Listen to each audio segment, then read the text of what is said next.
Hi friends, this is a quick video I'm making here about the decision of whether to pursue the twin flame journey or not, because there is a lot of confusion out there regarding should I be with my twin or should I be with my soulmate, and I too was going through that confusion. And it's a process, sometimes you learn from a teacher and sometimes you learn from yourself, from your own higher self and your life experience. And sometimes some kind-hearted and gentle people like me show you the way ahead and teach you, alright, just because you want to see less suffering in the world, alright. Somewhere, because my moon is in the 12th house, my moon is in Pisces, okay, so these people generally care about ascension. When your moon is in the 12th house, you want the whole world to ascend, okay. That's the intention that you have, and that is conscious intention, that is always working at the back of my mind, due to which I'm sharing in a very altruistic way. So today in this video I want to share something very important regarding twin flame, and should I be with my soulmate or should I be with my twin flame. The thing is, if you are a true twin flame, and if there is a moksha, enlightenment, soul contract in your life, then you will not meet soulmates, okay. As I said, if you are a twin flame, you have to complete the soul merge first. You have to complete the Markavic formation first, which is the third eye and crown chakra merging, okay. So your crown chakra is your higher self, right? It's your monad self. Crown chakra is connected to the higher heart, so both activate at the same time, or both are connected in some way. So it's your monad self, it's your higher self. So, and here I'm using the term higher self and monad self as the same thing, okay. So the higher self is the monad self for twin flames, and then you have the ego self, okay, which is the distorted identity, which is the illusory self, okay.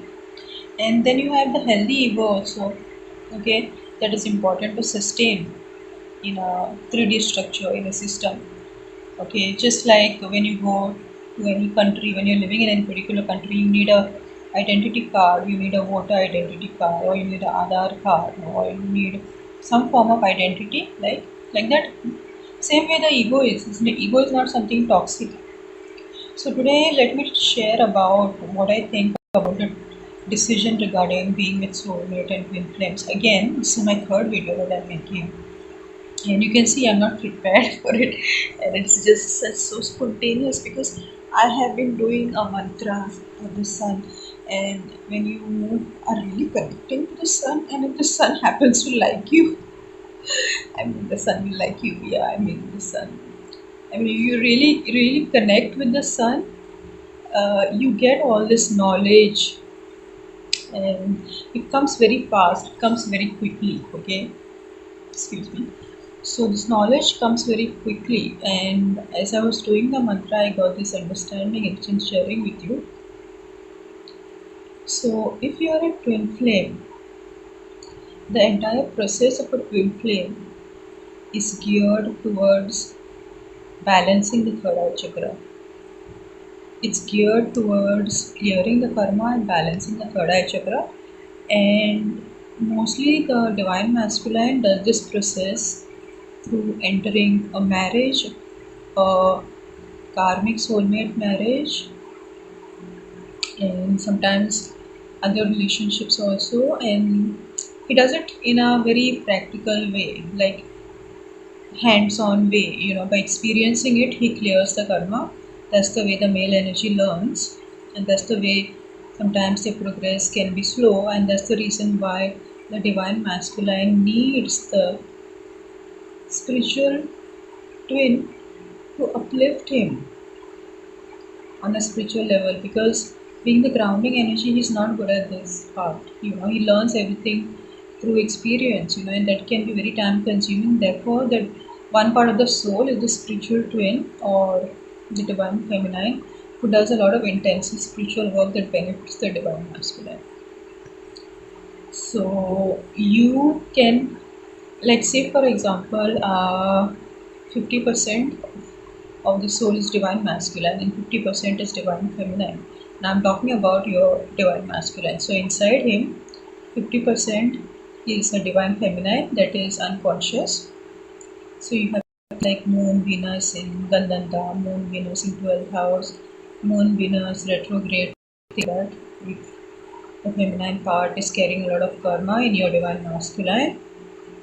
And through the spiritual practices of the divine feminine, what happens is 25% to 30% the divine feminine awakens his inner feminine. Not through his work, because he's stuck in the karmic cycle, right? So he's usually creating more karma and he's also balancing karma, but then he's sort of stuck there. Yeah, he's balancing the karma, he's paying for the debt, but he's kind of stuck there. So the divine feminine balances 30% and awakens and balances 30% of his inner feminine, and remaining from the 50%, 20%, he does the work by himself. And of course the kundalini awakens and he starts doing the work and he starts healing the remaining 20%. Okay, so the role of the divine feminine as a spiritual twin and the amount of work that she does is very important. That's why I talk about it, and a lot of it goes unseen, because in this matrix system you're not really connected to things like the spiritual plane and karmic clearing and things like that. No? We are not connected to that aspect of life. We are very physically focused. We have our bills to pay. So all those things are going on. And so the work that the divine feminine does really goes unnoticed. Okay. Now thankfully the twin flame community is acknowledging the work that the divine feminine does, but the divine masculine usually doesn't acknowledge because he's so much in the matrix. If he's awakened to a certain degree, he will acknowledge, otherwise he will not acknowledge. But only when he is fully awakened, that's when he fully realizes the role the divine feminine played, the heavy price in some cases that she paid to save their shared soul. Okay, so if you are in the twin flame journey, if you are a twin flame, usually you don't attract a soulmate, you attract only karmics. You might feel this is a soulmate energy, but it usually turns out to be a karmic soulmate. Now the divine masculine in most cases goes directly into the trap. So you will marry a karmic soulmate and suffer it out, because the energy of this karmic soulmate is very deceptive. So they will present who they are very carefully to you. They present what they expect very tailored and carefully. They will present what they are willing to give very tailored and carefully. But all this is a part of their control agenda. It's very controlled. Okay, actually who they are is a completely different person from what they are presenting. What expectations and entitlements they have from of you, and what they are willing to offer and not willing to offer is a completely different story. Actually, they present a false identity to you, but the thing with the karmics is that when the karmic energy gets downloaded into your system, your third eye chakra gets a little bit blocked. It's not like spinning properly, and you're not really able to see the intentions of the persons and who they are apart from what they are presenting to you. So this read all your needs and they will tailor an identity to suit your needs, but how are you going to find out whether what they are presenting to you is a true identity or a fake identity? There's only one way, and that is time. And what is time? Time is karma. So in most cases in that time you If you're vulnerable, you get emotionally, sexually entangled, and the karmic soulmate comes in your life, drains your energy, and goes away. And you, if you're emotionally and sexually entangled, then what happens is you're not able to see beyond your fake identity. You're not able to analyze it.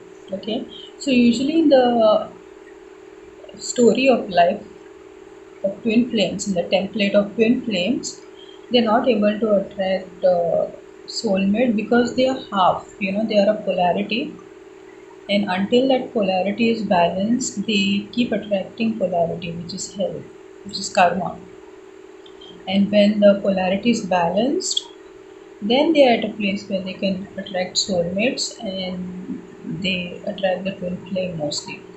Another fact is that if there is a moksha contract, like if your soul is destined to be liberated in this lifetime, and if there is a twin flame reunion in your destiny, then your higher self will always stand in the way. Your higher self will not allow you to be with anybody else, will always create some or the other obstacle. Okay, will even manipulate the mind of the other person just to create distance between you. So, like, my higher self likely told me telepathically that I'm standing in the way between me and somebody that I perceived was my soulmate, but actually turned out to be a karmic soulmate recently. But being at the level that I am, or maybe through grace, I was able to understand the dynamics because not much emotionally based. I tend to look at the person's chart, and I tend to make my decisions on my higher self guidance and my metaphysics knowledge.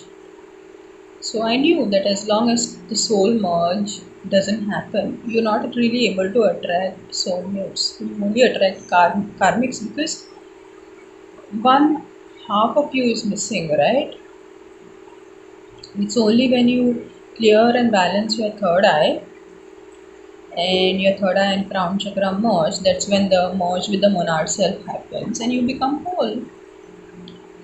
Then you're able to attract the 5D timelines, the non-karmic timelines, those relationships, be it a personal relationship or a friend or a community relationships. You're able to attract like relationships that really value you and see you for who you are and respect you and support you. Okay, before that, what happens? Uh, a lot of the times, these karmics, they pretend to see you, they pretend to support you, pretend. The deception level is like 200 out of 100, because when there is karma, you have to clear it, right? So, if you can see behind a veil, if you can see behind a mask, then you will obviously run away. You will not be able to clear the karma. So the soul creates some type of blockages in your third eye, so that you're not able to see the reality of the person, and you get pulled emotionally, sexually towards that karmic, and they drain your energy, they balance the karmic accounts, and they leave. Okay, so this is a mechanism that happens on the soul level between you and somebody with whom you have a karmic balance, karmic debt. So these people come, take and go, but that's only because of the kind of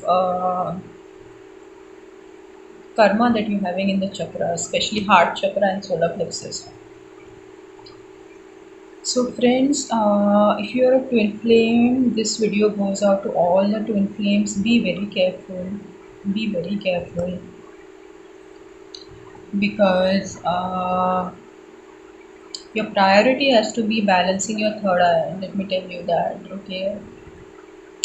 And when you balance your third eye, you ground in 5D, which means You're able to express your true identity and find the right people who are an identity match. You're able to take yourself to the right places and be a part of right communities. All that your third eye does for you after your Saturn is balanced, after your third eye is balanced, after your karma is cleared. That is what we mean by 5D reality.